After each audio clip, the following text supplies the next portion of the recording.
So, one thing I've been talking to my riders about a lot lately is the horse's perception of the ride that they're getting.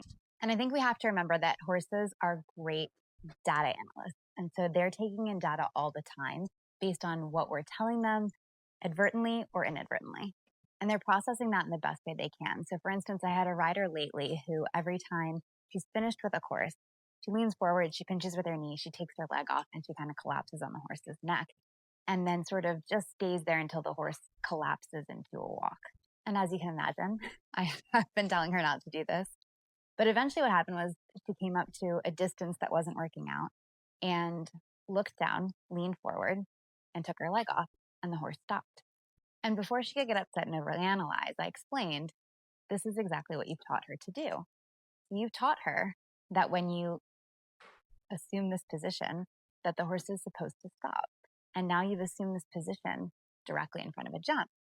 She doesn't correlate the fact that she's still supposed to jump the jump. She's responding to the data that she's received in reference to this position. So obviously, as the riders, we have all the information, right? We know what the course is. We know what distance we want to do. We know what pace we need for that line.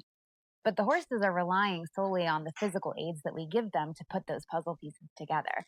And so we really have to think about the data that we're putting in during the flat work, during the transitions, during all of the little moments that are kind of creating the thought work that the horse puts into the cues that we're giving them. So that being said, just think about when you're putting aids onto your horse. How is your horse perceiving this aid? How is your horse perceiving this communication? How is your horse perceiving this experience? And what data do you think they're taking out of this that they're going to then try and apply when asked for something different? And hopefully this can help us create a better bond with our horses and a better communication.